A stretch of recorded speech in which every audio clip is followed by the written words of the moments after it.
context for the bigger long-term player development direction and league coaching systems. But from sort of walking around the room, I'm mindful that there's a few questions about the pathway. So I just wanted to take 2 seconds to cover this quickly. It is evolving. Just wanted people to be very aware that, as I know you are, this is the physical literacy stream, so the majority of what we've been doing here, everything we've been doing over the last few days, relates to these pathways. The children's license is being developed, okay? I'm not going to give you a time frame for when it's going to be finished yet. That hasn't been confirmed. But the whole rationale behind this course, this package, is to give, to ensure there's vertical and horizontal progression for coaches. So in the past, your only way of progressing is to coach a national team going up, up and up. We haven't given people horizontal progression, so if you want to be the best youth coach you can be, where do you go? This is what this will be, and it's likely that it's going to be quite a commitment at a sort of a provincial B, national B level, where it'll be five sort of days coming in a couple of times to really get a good grounding on youth development and technical aspects of the game.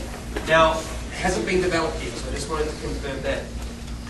MED, what we've talked about, runs through the bottom here, and this introduction to soccer skills is PreBe, okay, is PreBe. What CSA have recognised is that you can go through the new physical literacy courses and you won't quite get perhaps some of the technical content that has been there in the past. That's what this is for. So this may also become a prereq before you go here, and the PreBe is a very technical component, is what they're talking about, technical content. It will also be a prereq before you progress to the provincial B, national B, A, and high performance license. So that's what's in discussion at the moment. I'm just, what's important is, I'm always in two minds whether to show this because things aren't finished yet.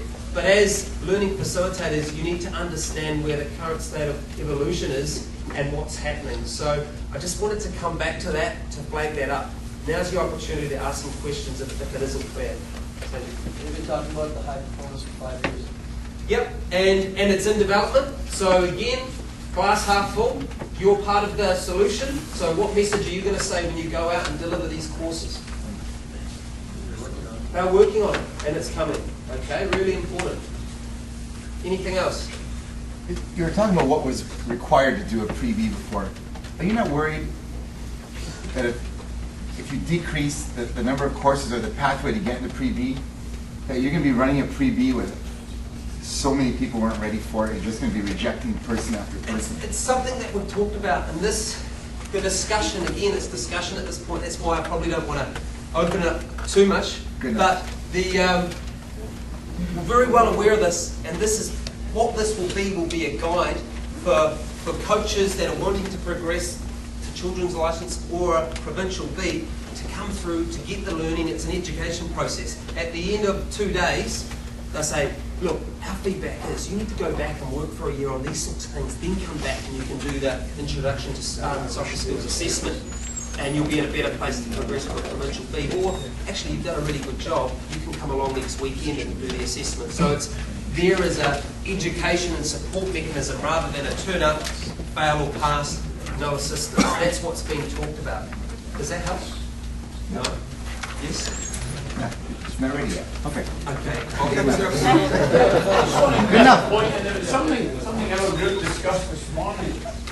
When you do the math and you add up the hours that are involved in taking these coaching courses, it's more hours than the old system.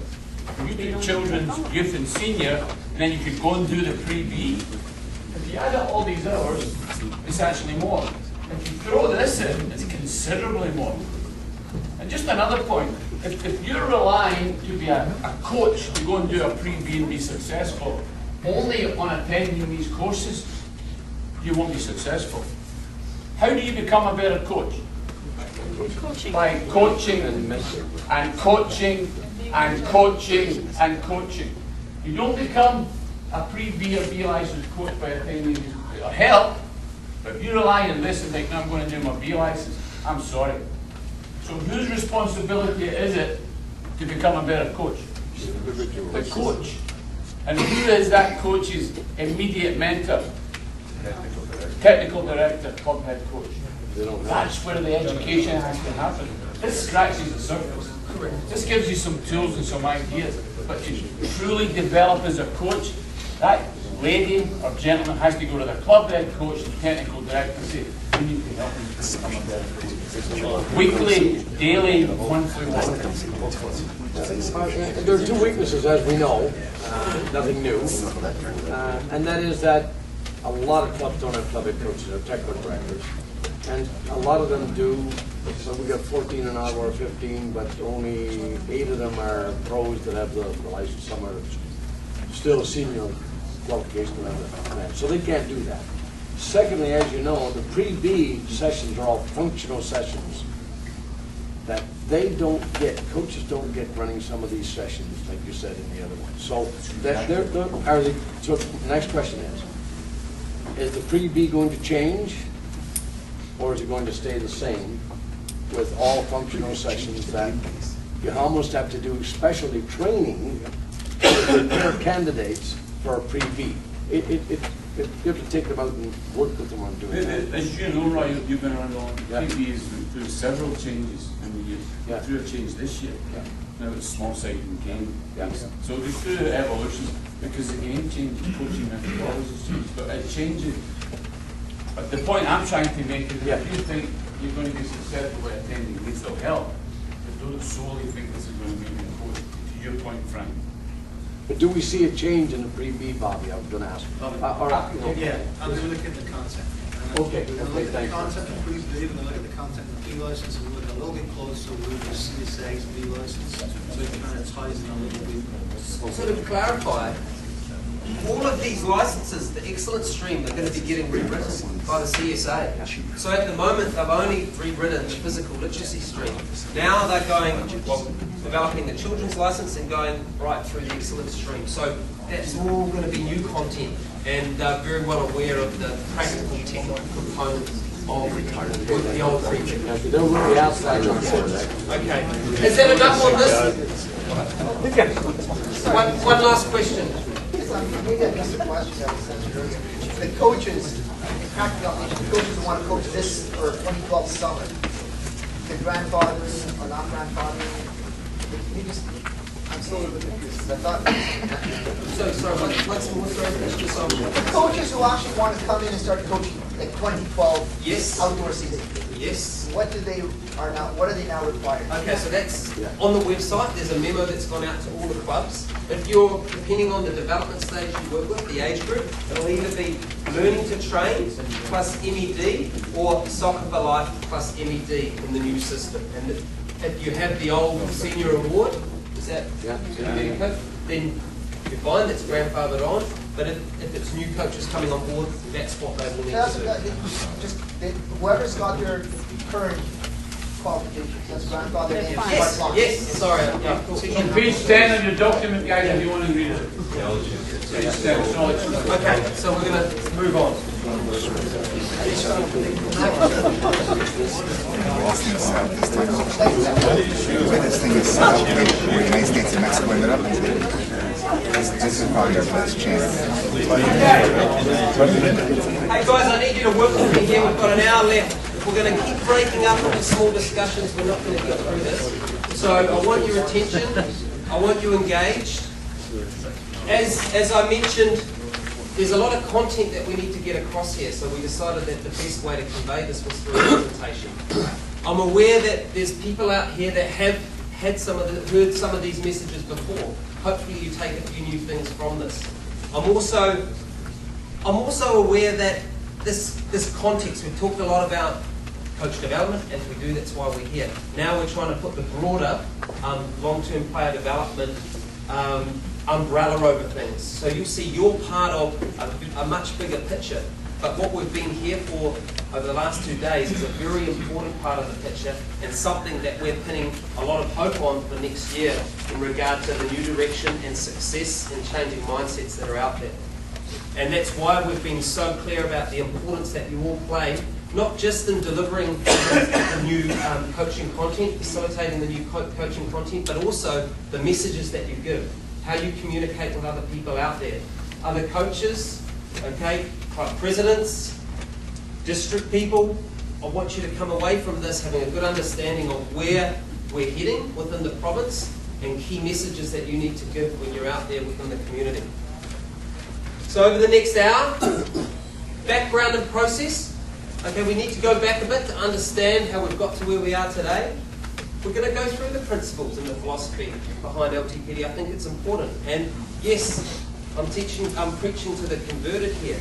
Okay, but I think it's very important that we're all on the same page. We're going to discuss the current situation here in Ontario, where we're heading, the vision, what the priorities are for 2012, and then we're going to finish up quickly, just a final few take-home points.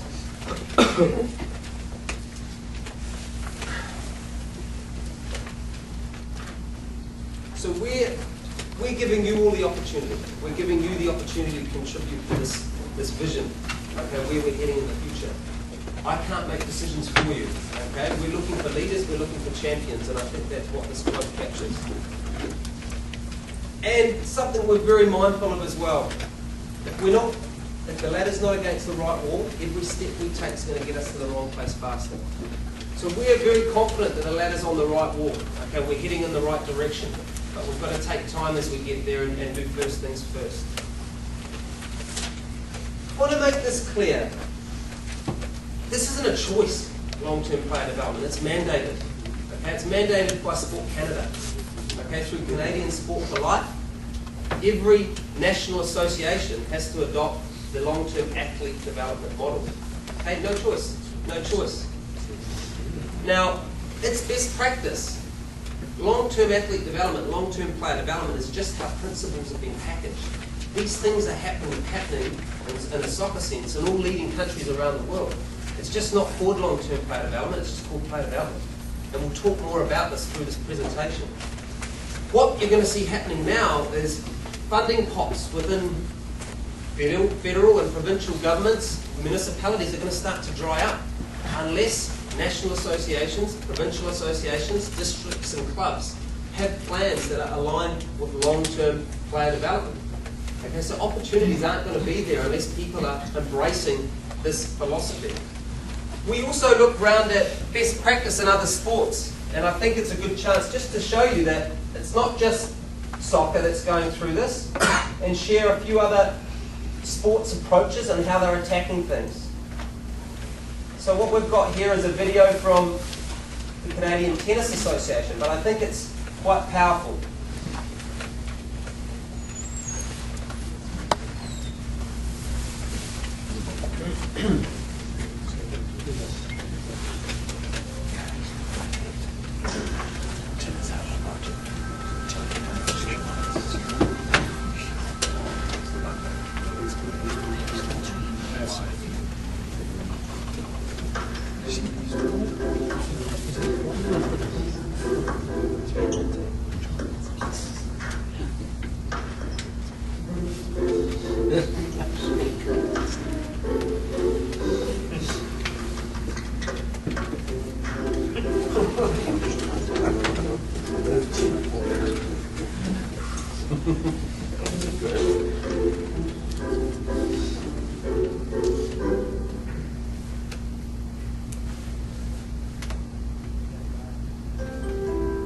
Change is coming to tennis, and kids are leading the way. It's called 10 and under tennis, and it's a fun way for your kids to really learn the game. With courts and equipment modified to fit them, kids will develop faster and better and enjoy themselves along the way. So get your kids involved now. With 10 and under tennis, every child can learn to love the game. Young kids don't play soccer on a full pitch, so why should they play tennis on a full court? Support tennis pens. Roger hasn't been to parts of Ontario.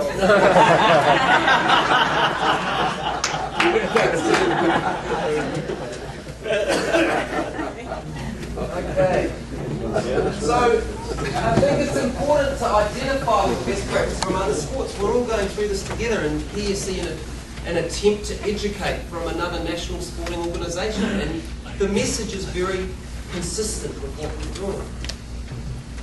So, as I touched on, the CSA, Wellness to World Cup Volume 1, 2007, 2008.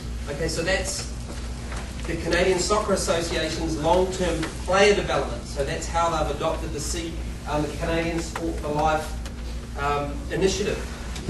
Alphonse passed me this on. Inside Soccer, okay, Soccer and Player Development. November, December 2007. 8-page spread. Long-term player development. 8-page spread. Hasn't really got too far past here in a lot of provinces throughout the country, okay, because the implementation hasn't been there, and that's what we've got to get right now. OSA board support. 2010, they endorsed progression in the coaching pathway, physical literacy, what we're here for over the last 2 days. But I think at that time, the wider concept wasn't understood. Okay, so that was seen as just the coaching initiative, and now that education's starting to get there. From an OSA perspective, our implementation, you all know there's staff turnover and there's been a lot of challenges over the last 2 years. A lot of new personnel, a lot of different people. Okay, it's hard to have any continuity and progression when these sorts of things are going on. But in saying that, there's been progressive individuals, progressive clubs, progressive districts. So people have seen what's coming down the pipe and they've made attempts to progress, which has been great. Poses another challenge for us because we've got lots of people at different starts in the race. So we've got some districts that are here, others that are back here. But that's, you know, we're going to expect that. It's, there's always early adopters. And the current situation. So we brought together a technical advisory council back in about May. So 12 experts throughout the province to come together to really crack the implementation of LTPD for Ontario. We've probably got half a dozen of them here in the room. Do you want to raise your hands, just so people are aware? We've got Bobby Lennox, Linda Whitehead, Dermot Salvadori, Martin Harvey, Tony Questraw, Audra Shervin, and Murka Sturrock. Close? Yeah, Schrock. As well as some OSA supporting staff. And Boris, sorry Boris, I didn't see you there. Your hand, up high, up high. So these minds have come together. First, we just had to see where things were, discuss challenges, and this was a key group of people to start the thinking. But then the thought process has always been to take the concepts out for wider feedback in groups such as this. We came up with 3 key priorities. There's some work outside of that. That came together as part of a document that was then summarised and went to the last board presentation to present a vision. And you're now seeing the summary of that. We had a really successful board meeting in September where the OSA board endorsed the implementation of long-term player development. A huge step forward. Okay? Huge step. And since that meeting, the Technical Advisory Council's met once, as we know we're rolling, and have started to progress the initiatives to I suppose, complete the actions in the action plan and get further thinking around some of the things that have been discussed. So that's where we are. That's today. It's a bit of background. Long-term player development. I'll let you read the textbook definition.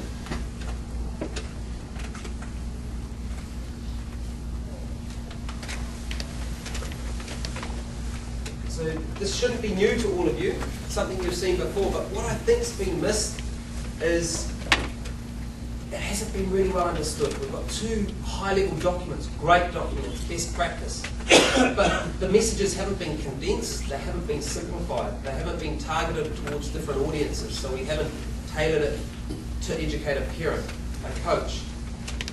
Club head coach would grasp some of the information in these documents, but it's led to people interpreting things in a different way. There's been a disconnect, okay, between national associations, provincial associations, district associations, clubs. Okay, we aren't all on the same page.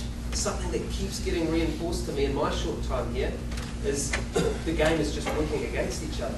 And we've actually a lot of resources here in Canada, but you're all working in opposition. It does blow me away.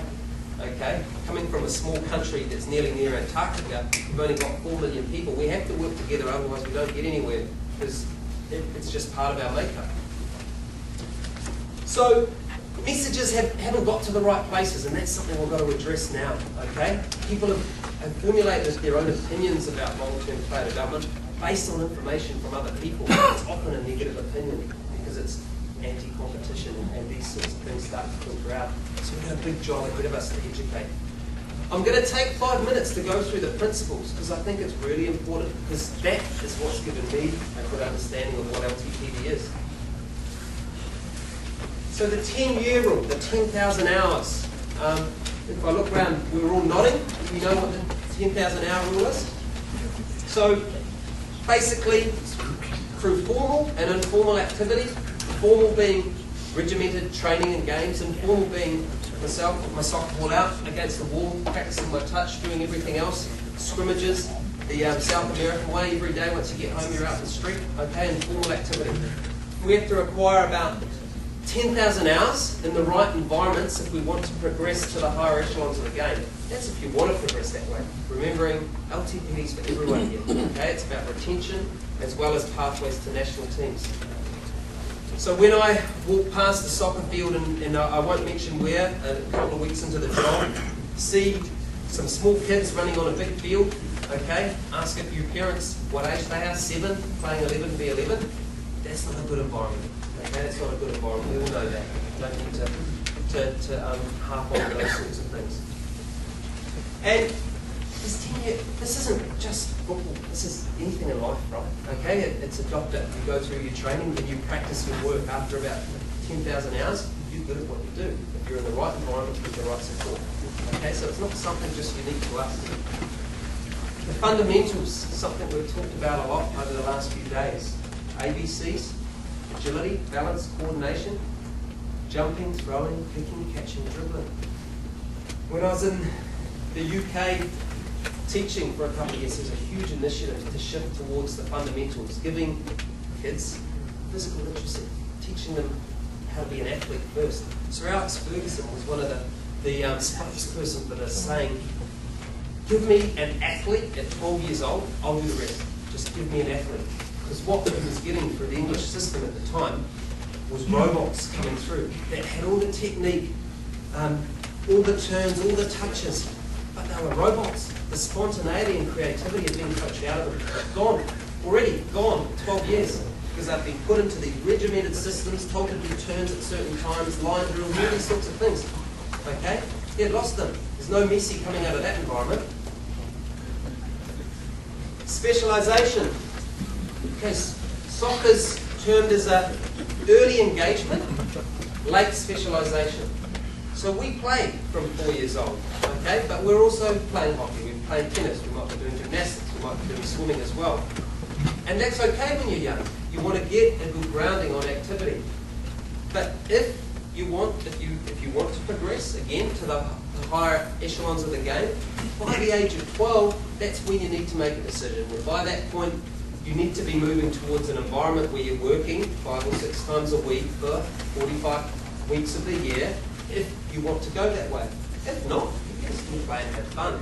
But a challenge here and in many other countries is parents want to have a bomb each way. So they want to take them to soccer practice as well as hockey as well as here. If they're not doing really well in tennis, then they'll lead them to other sports. Well, actually, if you want your child to progress and if they enjoy something, then you need to make decisions about that time.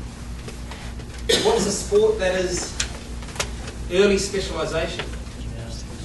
Gymnastics, swimming. How many gymnasts do you see at the Olympic Games that are over the age of about 12? Not too many, okay? Not too many, because it's a different sport. There's different needs. Okay, so really important we understand this. And this is, as I said, this is underpinned by best practice and all around the world. Recognising development age. So the difference between development age and chronological age. We heard of the relative age effect. Most people here, raise their hands. Who's heard of the relative age effect? Okay, so for those that aren't aware, a lot of research has been done in many sports. It's been applied to basketball, hockey, soccer, football, and other parts of the world. What they found that 85% of players that make it to international teams or professional sport at the top level, 85% of those players were born in the first 4 months of the year. Okay, so what does that tell us? So that tells us that selections are being made, okay, decisions are being made about players quite early, and at a time where players haven't grown and gone through peak height velocity or their growth spurt. Once you get into a system, you get the better coaching, you get a higher volume of practice, you're in the right environment, you get an acceleration path to these places. If you're not there, because selections were made when you were 12 and then it was a closed door, then you miss out on that elevator and you don't get that same opportunity unless there's osmosis and lots of scouting and monitoring between different pathways. Okay, really important stuff, and we know these things, but yet we're still not changing systems and pathways to accommodate it. So a couple of pictures here that illustrate this point. So we've got 4 12-year-old players, 2 females, 2 males from the York Region Association. Okay, just recently, taken within the last month, both 12 years old. Okay, huge difference in physical size. Okay, so peak height velocity, 11 to 12 for females, 12 to 13 for males. Okay, so one player has obviously gone through that, another may not have. But these are decisions that we're making, these are things that we've been doing. So I just think that really captures that point very well. Trainability, critical periods of the body's responsiveness. I think Roy picked up on this yesterday, where he talked about a window for speed. Okay, as you go through different development stages, there's different information. Okay, active start, fundamentals, learning to train. There's different needs that children have to develop. They process things in different ways. Roy was talking about 2 windows of speed. Okay, if you're not doing the right sort of work in one of those windows, children might not reach their potential as an athlete because you haven't been doing the right work at the right phase in their development. Kids go, this is termed the golden years. We've all heard of the golden years because it's such an important stage in their development. So the players go from being self-centered to self-critical. They identify with the player that's a couple of ages older than them that can do 3 juggles, that can use his shoulders as well as his head, and they start to identify role models and try and do these things. They start to understand concepts like space, okay, marking people. Before some of these stages, they don't have a Scooby-Doo. They don't know. They can't even process it, yet we ram it down their throats. Okay, but they're not at a physical and mental development stage to process some of these things. Okay? I've heard it referred to a few times throughout this weekend, 4-cornered approach, technical, tactical, physical, probably 2 of the corners that are very, I suppose, we've done reasonably well in the past, or that get a lot of attention in soccer. But the psychological and the social emotional, probably 2 corners that are neglected. And we're talking about developing better people as well as developing better soccer players. And in order to do that, we need to look at all these 4 corners. So your example of a player internationally, Patrick Tobo here, if he didn't have the right development, when he's playing in front of 80,000 people, crowd coming in on him, if he can't deal with that situation, he's not going to be able to play at that level. Okay, so that comes down to psychologically and socially, emotionally dealing with a pressure environment, stress and other things that come on you. Okay? Look at what else is happening in somebody's life. You've had a family member that's sick or ill. How do you deal with that and still perform on the field? We look at the likes of a Messi or a Christine Sinclair, where they get on with the job. Okay? They know what they do. It's not too much that distracts them from what they're there to do on the pitch. You look at a Wayne Rooney in his earlier age, he was a live wire, he was a liability. Man, you played with 10 men. Okay, they might have still won, but he was a risk. He was a liability to his team because psychologically he had some gaps. And I hear from a lot of people when I go everywhere, wherever we go around the world.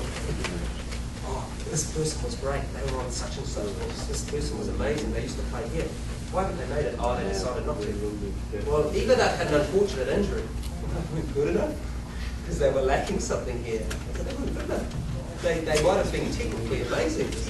They didn't have the other three corners. Anyway, so that's why I didn't make it. No. Periodization and calendar training. I won't go into too much detail, but playing formats, playing to training ratios, okay, periodization over the year, looking at how things are structured. There was a female under 10, actually, I think it was well, I won't say what age group, but there was a 12 game season. They played 8 of their 12 games over a 15-day period. 8, yeah? So you're nodding? Yeah, so there's agreement. 8 games of a 12-game season over 15 days. Okay, I won't say too much more to that point. System alignment and integration. So simply, people working together, unity, okay? Working together, a common cause.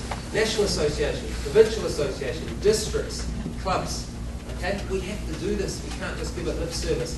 As well as within our own family, outside, municipalities, the education sector. There's other relationships, sponsors. There's other people we can bring in if we really want to maximise opportunities. And finally, continuous improvement. So the game, it keeps changing. It keeps evolving. We can't stop, okay, because we're always learning. So we need to always refine, we need to go to places of best practice, bring that back, look at what we're doing and change things.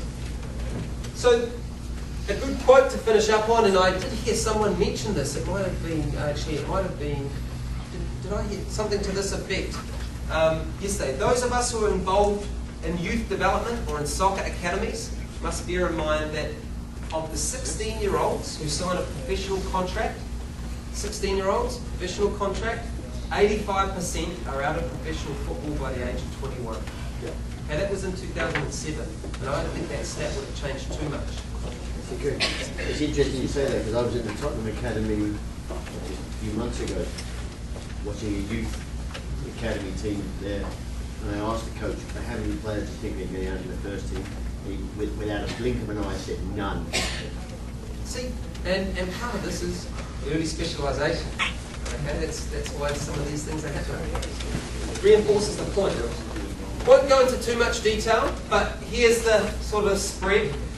This is where we're focused, okay, the last 2 days, and down here. I think there's a misconception. This is the excellence stream, okay? This is district, provincial, national, professional environments sort of from here up. It's not something that's been developed in the club environment. We go from learning to train to Soccer for Life currently.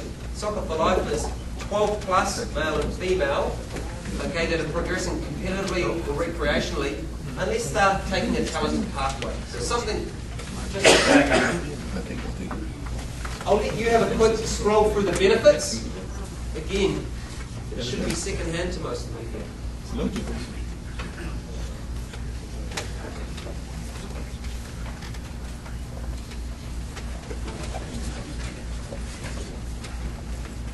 I can send this out to you all for further information. And if you've read the Wellness to World Cup documents, it's all in there. And yeah, come back to this point. There's this understanding, and there was some. We had a lot of media attention in Ottawa last week, where there was a decision made, and then there's a lot of media interest. They picked up on the teams not winning medals, trophies, and that got blown up. And one of the areas that they picked on the media was the fact that this is who are these pinheads, who are these experts developing this? They think that it's someone sitting in a laboratory in some sort of university that's telling people practically what to do. This is not the case. Everything here is underpinned by best practice around the world. I was fortunate when I was at New Zealand Football to get into 3 different national associations, got into the FA, actually got into Tottenham as well, got to the FFA, the Australian Association. My counterpart got into Germany, Holland, some of the Asian countries, just to find out what was going on. And everything is underpinned by those principles. As I said before, it's just part development. It's what they do. They've been doing this stuff for decades. Okay? Decades. It's just not called LTPD. That's how we've packaged it here. So here we are, Ontario. So LTPD, now where we're at. I think it's important. I don't mean to be harsh here, but I think it's important that we're real. We've got to acknowledge where we are before we start to move forward. And jumps out again.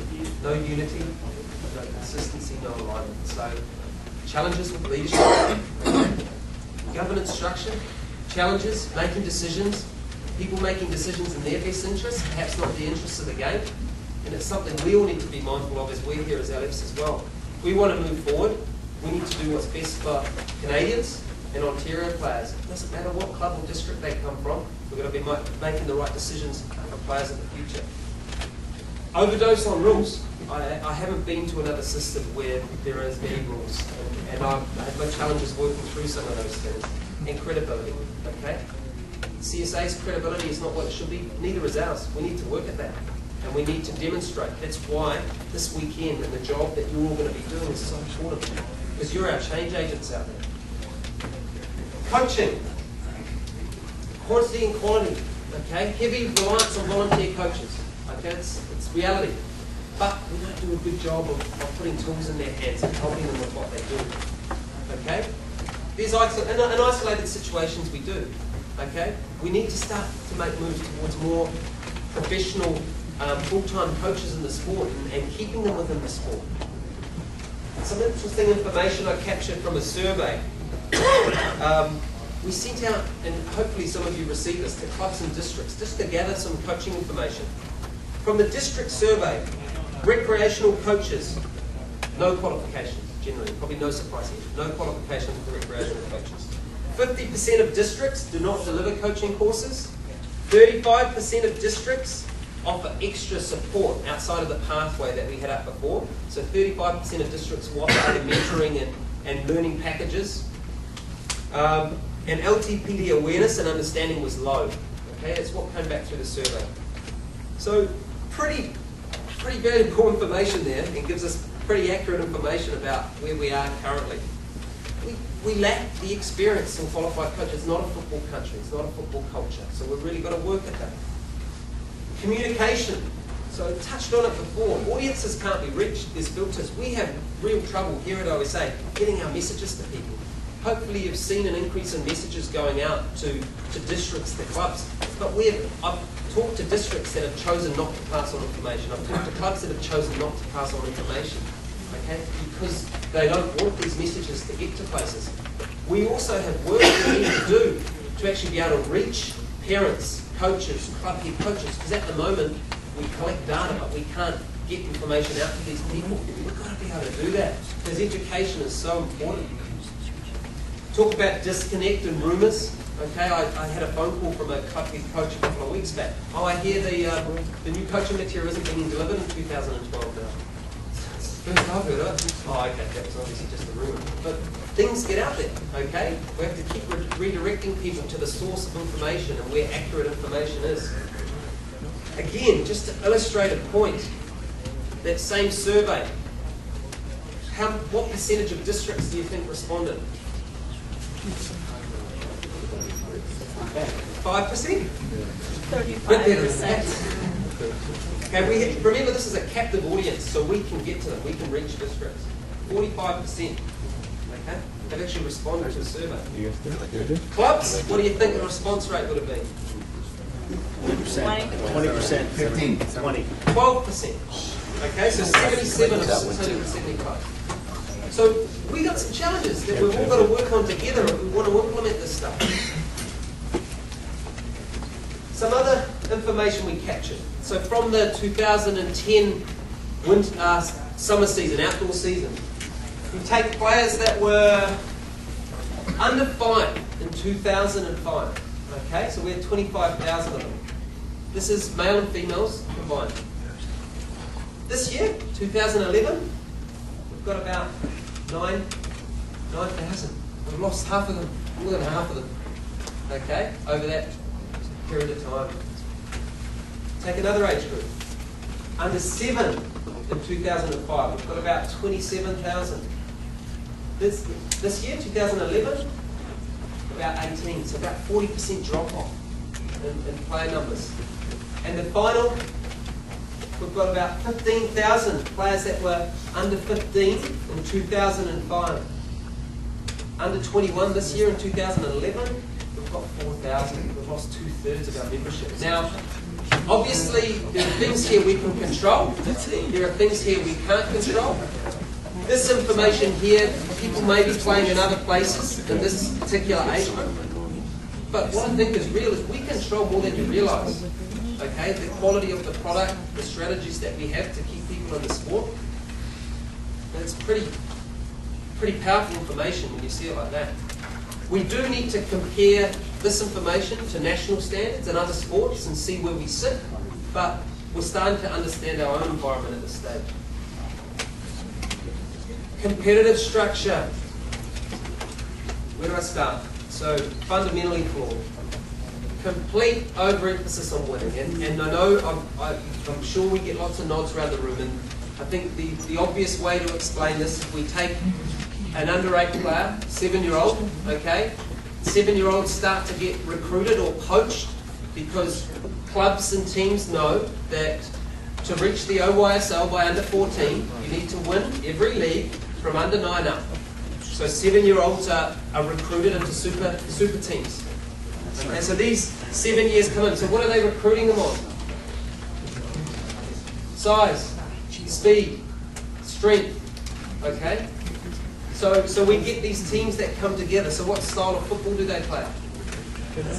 Direct, pushing people off the ball, speed, running past people, really attractive stuff. What happens if players in those teams actually try a step over in their own half or try a coin turn and get dispossessed? Ridicule, the coach comes down on them. Are you going to try a coin turn again in your own half? Of course not. Some hot potato that comes down and goes. I don't want to make any mistakes. So what are we doing to player development? We're killing it. We're absolutely killing it. And that's what we've been doing for years. Okay, so these players either progress without the skill set or they drop out of the sport because they're not having fun. So we're losing both ways. And the analogy that I think Jason DeVos used a couple of times that I think is powerful is in an education setting, it's like asking a kid to write a poem before they even know how to spell it. But that's what we do. That's what we keep doing. So we've got some challenges. Okay, we've got to sort this out. Team focus, okay, rather than individual focus. Rules, talked about. Tariff power rankings, where the club that wins the most games is held up. Woohoo! Okay, rather than a club that maybe retains their members and passes players on to the district and provincial program, that would be a better read of the ability of a club. And obviously we have a geographical challenge as well. So this is what we currently face, guys. This is what we've all got to work through together. And we touched on player development. So fragmentation, okay, no consistency, disservice to player development. So when we flick up this diagram, this is where the fragmentation in the current player development pathway comes in. So if I stand down here, like this, as a parent of a 3-year-old, wanting to see how he makes it to the national Canadian men's team, or my daughter to the women's team, where do they go? So just to work you through this was a light bulb moment at the last Technical Advisory Council meeting where we were talking, and then Bruce Henderson pulled this out and we all went, yeah, that makes sense, Bruce. It was but it made sense. It got us what we needed. It brought us together because it provided clarity. So just to go through it, through here is the pyramid for play. On this side is the district, regional, provincial, NTC up to national teams, okay? Through here, there's MLS. So obviously TFC here, but our players also go off to other provinces, off to other teams. It's the NASL, where Ottawa will be playing in a few years. We've got Edmonton.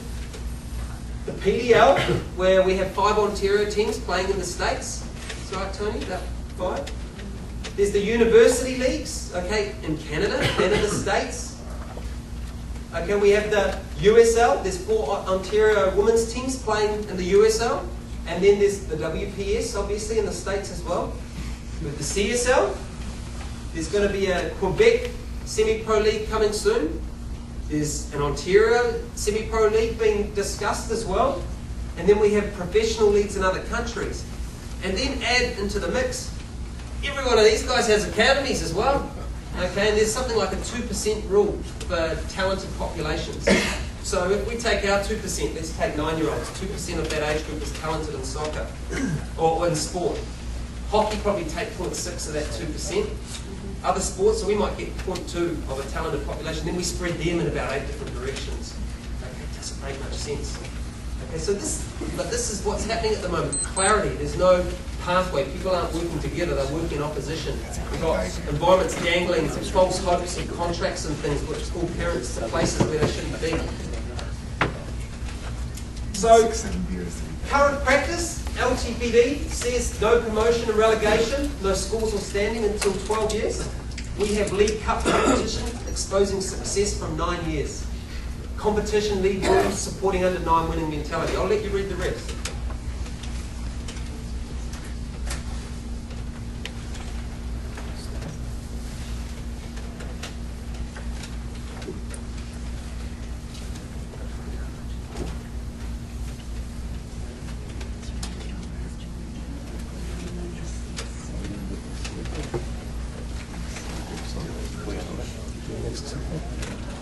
Okay. So I think it's a fair reflection of what best practice is and what we're doing. So the new vision. So we're still putting this together. Okay, we're still putting this together, but the Technical Advisory Council are very clear on where we need to go and why. And as I've said before, and I've used what somebody else said as well, and I like it, so I'll steal his phrase. Ontario is like a gold mine, we just haven't started mining. Okay, it still blows me away coming from another country where the amount of full-time positions in the game here, we can always have more facilities, but the amount of facilities, you're very lucky, you're fortunate. Other countries will bend over backwards to have these sorts of things, yet we're not pulling together and using these resources in an aligned way. It's so important. So if we project out 20 years, these are the sorts of things we see happening. Clear integrated pathway for players, coaches and referees to reach their potential. The game, whilst the players are the focus, we need to develop the whole game in a holistic way. Players' needs being put first in all decisions. Consistency through delivery of programs, so we have the same things happening from Thunder Bay to Ottawa to Oshawa. Still working on my geography. Down to Welland. But you're getting my Oshawa accent already, aren't you? Okay.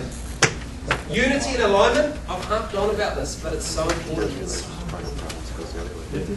Financial security ensures sustainability and ongoing development. Okay, so when we're making changes, we need to make sure they're happening for the right reasons and they can happen for a long period of time. The quality and quantity of players, coaches and referees increasing. Clubs being the hub of their community. Okay, clubs the hub. When we talk about lowering barriers, clubs is the middle here. And we'll touch on this a little bit more shortly. And that was a figure we thought would be great to strive towards, 70% of all national squads being made up of Ontario players. So I'm going to flick up a diagram now, and I understand you won't be able to read it from where you are, but you'll get an understanding hopefully through my explanation. So what we're looking at here is a new vision. So we've got everyone on the same page. We've got players, coaches, referees and administration. So you'll see there's vertical progression within a pathway. So here is, as a player, active start, fundamentals, learning to train and up. You can either continue to play recreationally or competitively, okay? And then there's the talented and elite pathways over here. And obviously there's horizontal progression, okay, throughout. You might have players that are here, that jump across to here, that are here, that are up here, or vice versa. So there's ongoing monitoring and scouting. The same in a coaching pathway. So there's a community pathway and a talented pathway. So at the moment we're in the physical literacy, which is the community pathway, and then there's the excellence pathway. Referee, community, talented, and administration and support, something that always gets overlooked. Okay, we need the administration to grow with the game at the same time. And obviously there'd be horizontal progression between pathways as well. We're talking about starting bottom up and phasing things in. So that's just a framework really, a framework of a vision. Priorities. There's so many, but we've got to be smart about what we choose and what we choose first, and getting first things first and getting first things right as well. The message, and I'll probably repeat it a few more times today: education, communication, information gathering. Okay, 2012. That's what we're focusing on. Okay, I'll say it once more: communication, education, information gathering. We need people to understand what we're doing and why before we start to influence change. But at the same time, we're targeting places for success to demonstrate things are changing. That's this weekend. That's you guys next year delivering the new coaching content. Okay? People seeing the content, feeling the experiences. Okay? Crucial, so important to us. Okay? We're talking about getting more messages out to people through different vehicles. So, pamphlets, flyers, club head coach workshops coming out, starting to get out to different sectors of the community to let them know what's happening and why. So the 4 key priorities we identified at TAC: coaching, no surprise, new systems, processes and manuals. The department's been working really hard to get prepared for these 2 days. And as you know, we're still not there. We've still got a lot of hard work to do to support you out there next year. LF support and development, Mark talked about earlier, okay, and how we're looking to support you out there in 2012. We're looking to get a development stage specific resource into the hands of every coach for 2012. So nothing radical, but just something to say, hey, you're working at with players that are 4 to 6 year old, make sure you're having fun, they're enjoying themselves, you're reinforcing these sorts of things, and here's a few ideas. Just something into the hands of every coach. We'll have LF workshops next year, and then we've got our coaching conference in February 2012. Communication, again, number of different audiences. We need to ensure we're reaching them, and we're going to have different messages to reach different audiences. We're going to start to look if we can develop some videos of our own, some podcasts, some other things. If we can't reach audiences, we've got to look at other mediums of reaching them. So these are things that we've got to consider. But this is critical. This is critical, and I can't reinforce how important communication is. Pathway, competition structure. Where all the questions go, where everyone wants to jump into. We need to finalise the framework. We need to know where we're going, okay, before we start to change things. So I've used the analogy of everything gets built twice. Once in concept on paper, and then the second time in reality. So an architect, they don't just go and build a house. They've got a map. They understand the measurements for this window, for this door, the angles in certain places. It's no different what we're doing.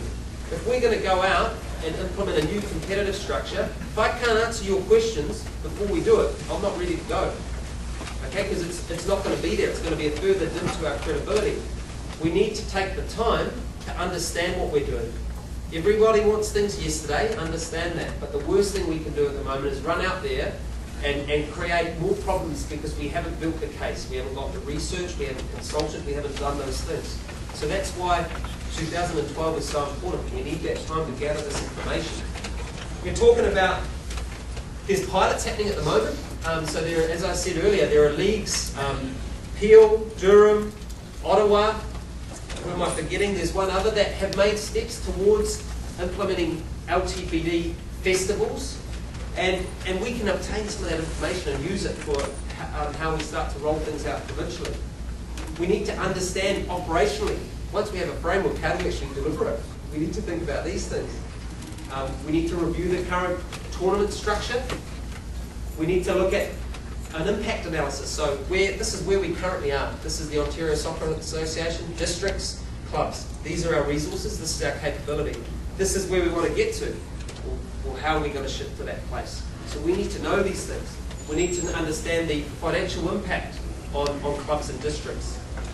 We need to develop standards. We need to be able to monitor them. We need geographical solutions. Okay, obviously all the rules need to be developed to work with this new structure, as well as the IT requirements to support. So you're seeing now why I'm saying we need to take time to get things right. And with communication comes consultation. So there's TAC meetings, board meetings. OSA internally, we had our first staff meeting where we talked to LTPD. First time really internally, so they started to understand what it is and how it affects each and every one within OSA. League management, club head coaches we're starting to get out to. There's a whole host of different audiences that we need to communicate with. Competitive structure. So out of our last TAC meeting, we progressed the concept around the competitive structure. We still have a lot of work to do, but this information is what we're comfortable sharing at the moment before we build the meat on the bones. So we're looking to phase in a new competitive structure from 2013, and we see this being a 6 to 8 year process. Starting with year 9, no scores, no standings until players reach 13, no promotion or relegation, skill development focus, have festivals, not tournaments, district competition for year 9 to year 12, provincial 13 plus if you want to take a competitive or representative pathway. And coming back to this, and these messages always seem to get skewed. LTPD is about everyone, okay? It's about the player that wants to represent Canada. It's about the coach that wants to be the best under 10 coach that can be. It's about the referee, okay? It's about everyone. It's about retention. If we get better quality milk, we get better quality cream. But we tend to always jump to high performance, and we're missing 85% of our membership. So it's really important that people understand it's not just the competitive pathway, it's everyone we're talking about here. Play to game ratios, playing formats, consistency, the same playing formats throughout the province, throughout the country. Club focus, okay, standards driven. Objective and transparent standards. Transparent standards. We need them to be clear, we need to be able to monitor them. Okay? So we have the capacity to do that. And we're looking at a player development league from 13 plus. That's club-based. Okay, not team-based, club-based. So I imagine there's a million questions out there, but at the moment, this is what we can communicate, because we're still working on the rest. Timeline. Here we are now, as I said before, information gathering, consultation, education. Okay, project delivery. We're going to need to get some work done. We're going to need to gather some information. September, we're looking to bring everything together, and then by October have a phased sort of 8-year process of rolling a plan out. These are really aggressive timeframes. Okay, so to meet these, we've got lots of challenges, but we're going. This is happening. It's not going to not happen, but we need to continue reevaluating as we progress. And I think there'll be one of those at the end. Maybe electric one as well. Oh, sorry. John. So, next steps.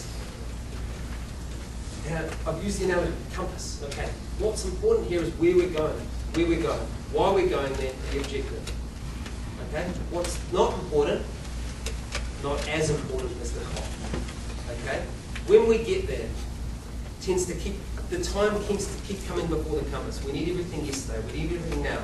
Well, I'm sure if we all look back in 10 years' time, and we know we've got this right, and we've changed the landscape within Ontario, if certain things happen in 2013 and not 2012, it's not the end of the world. It's not the end of the world, because we're heading in the right direction. So we need to keep focusing on the compass. And this is what I think my first message was yesterday, where 95% of things are here, guys. There's 5% that needs to get worked through. So look at the change and where we're heading and how far things have come, rather than looking at the 5% of things that aren't quite right. Okay? So we've got a December board meeting. We'll get certainty around resources so we can start to progress some of these initiatives that have been talked about. There's RFDs being submitted to the board.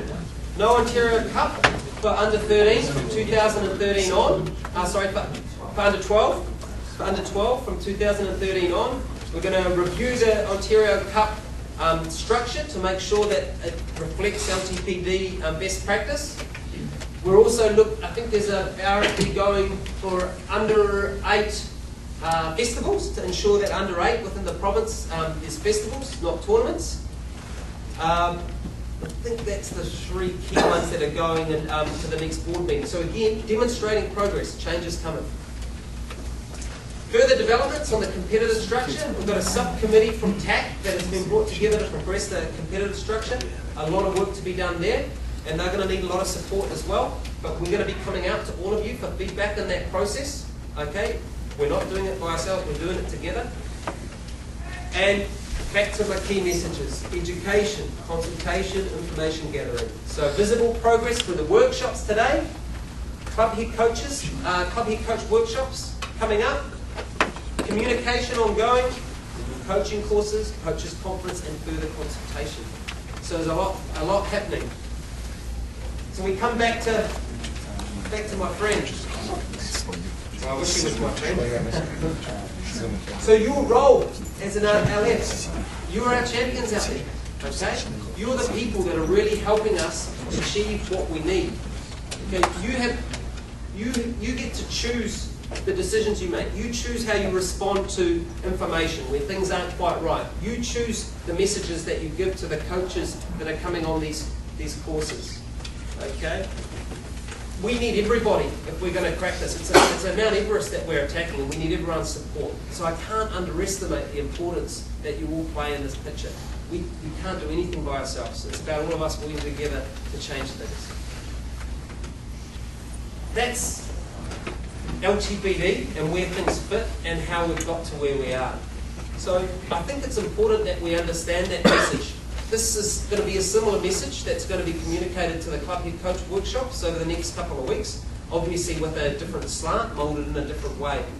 And now it's just coming together to finish a few key points in regard to the last 2 days. Mark, if you want to jump in on any of these, feel free as we go through things. So, well, that's staying. Should we excuse? I haven't been up that way yet, but I understand it's a long flight. Okay, so thanks. You were sticking around, no problem. So, just to wrap up on a few points. Thank you. So, final course material against everything that you've got in draft form. We're going to be finalising everything and getting it to you on a memory stick. We're aiming to do that by the end of December. We don't want you to be worried about, you've got 95% of what's there, so you can get familiar with what's there. It's just making sure everything's consistent and clear and all the documents interrelate. And so at the end of December is what we're aiming for. We have to work with CSA to make sure some of their changes work within that time frame. Course costs, we're aiming to have them confirmed by the end of November. We talked about that. It has to go past the board, and then we can go out to the wider membership. Course schedule online from early December, what Estelle went through. Go, sir. Another round of applause.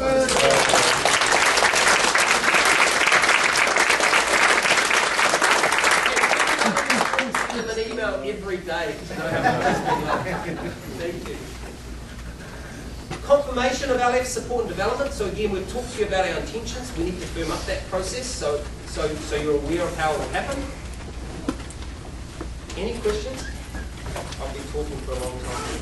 I haven't been facilitating. If it's not too much work, is it possible to get a spreadsheet of some kind of everybody's contact information in here? Yes, are people comfortable in sharing that contact information? Well, our email. Who's a stalker? It's probably Good enough. Well, I think probably the best way, contact individuals. We just have to be careful how we share information in wider public space, even though we're all part of one family. Yep. Sorry, one question? I think just to add to what you were saying, I'm going to delete it from Facebook. we all get the emails from Estelle, from you that have all the instructors, but we don't, especially, we don't know who was here before, who's new, and what region you're in. So at least it would be useful to know that, just the names of the people that are in your local area. So let's say I've got a clinic on Saturday and something happens Friday. Instead of going through, your home number and then you have to make phone calls, I don't have to email everybody. No problem. We can do that for you. Yeah, no problem. Yes. Just looking for a really short answer on this one. When we're dealing with the paradigm shift, the top-bottom philosophy of coming down from Canada sports, yep. I'd be intrigued to know where hockey is at the moment, because if we can sell the parents knowing that the hockey stream is coming that way, my God, it'll make our job easier. Yeah, look, really good point. And I've had conversations with people that have been to presentations where hockey have presented on their implementation of LTPD, LTAD. They are presenting that they're there. but the reality is that they're not. So a lot of the content is still very drill and skill, not sort of game sense and game orientated, but they are producing resources that will demonstrate otherwise. And I think there's a lot that can be done from a national level, Sport Canada down even globally to look at advertisements, ads, things into the wider public space to help with this. But if hockey do it, I can't. I can tell you better than hockey is the teachers in the community. All across Ontario, I teach a health and phys ed teachers course, and this is coming down the pipes on that side. So all the teachers who teach health and phys ed are being taught about the LTPD and physical literacy and fundamental movement skills before fundamental sports skills and so on. So those teachers touch all your kids, not just the hockey kids. So, yeah, I understand the point though. Okay, a couple more points. I'll get in trouble for that. The U.S. Hockey Federation has actually put together a video similar to the tennis. And it's actually called "This Is Hockey." And if you wanna look at that, where they take a similar approach, they've got kids throwing baseballs and swimming and all kinds of things, and it's their approach to long-term player development. Yeah, I think they say I am potential, and it shows hockey players. Sorry, Roy. I think for those of you who haven't attended any of the LTPD or Canadian Sport for Life, it's called Canadian Sport for Life website, and that's the actual home site from Sport Canada on long-term player development, long-term athlete development. And their workshops are held around the province, one in Ottawa in February. It's usually a 3-day workshop, I can attend a couple of these, and all subject matter experts there, plus lots of sports, there are lots of presentations. We've got a couple of soccer ones, Joel and Brooklyn can add on that. Great information. You will start to feel really comfortable in this environment of long-term athletes. Just understand it. Yeah, encourage you all to make the most of those opportunities. So just finally, expense sheets submitted to Estelle, is that right? I think people are aware of the process there. And we're going to be sending you out an evaluation form online. So we want your feedback about the last 2 days. What worked, what didn't, what you like, what you'd like changed, because we are always evolving and always changing, and your feedback's really important. A couple of last reminders. Club head coach workshops. Mark's got a handout that he's going to give to each of you as you go. So Mark and I will be coming around the regions presenting 4 club head coach workshops. It's an audience that we haven't connected with, that we're aware of how important they are. So we need to get out and talk about the vision, what's happening, and get their input into what's planned. Coaching conference, OSA. Okay, so Sunday the 26th of February, but Saturday the 25th we'll be having a club head coach workshop the day before the conference, the other way around than usual. Confirmed a couple of great guest coaches and facilitators, and we're working on one more. And finally, thank yous. So I've got a few thank yous before we go. First, to all of you, okay, learning facilitators. I know this is a big change for a lot of you. I know these last 2 days probably has been quite overwhelming, but I thank you for your engagement and your energy over the last 2 days. It's been great. It's been good to get to know each of you as quickly as I can. I still obviously want to get to know you all in more detail, but it's hard over these 2 days. But I really appreciate your time and energy that you put into these 2 days. Master Learning Facilitators. Can we all give the Master Learning Facilitators?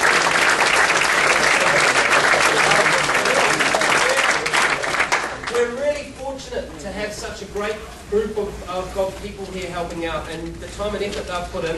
There's been a couple of conference calls, there's been meetings after you walk on home each day, and it's greatly appreciated by OSA. We need everyone as we start to roll things out moving forward. I'd also like to thank Mark Marshall, the Manager of Coach Development, who's been on board. And also special mention to Bobby Lennox, because in the transition between Mark starting and finishing at Newmarket, we had a couple of months where Bobby rolled his sleeves up, got into a lot of the content, helped get things together for this day, and without him we wouldn't be sitting here having had such a successful.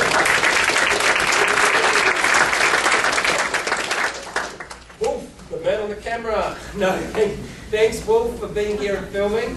And finally, the last thank you. Estelle Nichols. Can we put our hands in?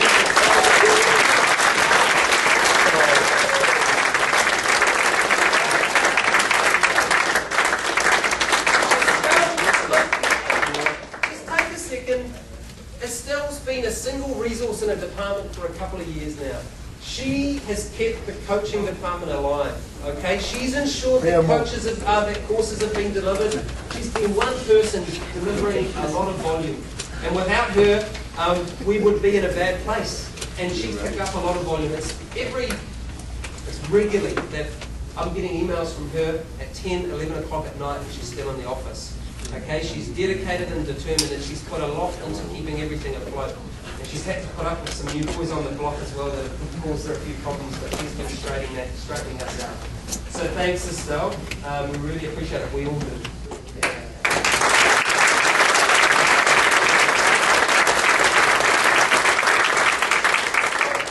We've gone over time. Thank you all. We look forward to being in regular contact, and all the best. You know where we all are. We're here to help. Let's work together. All right. Thanks, guys.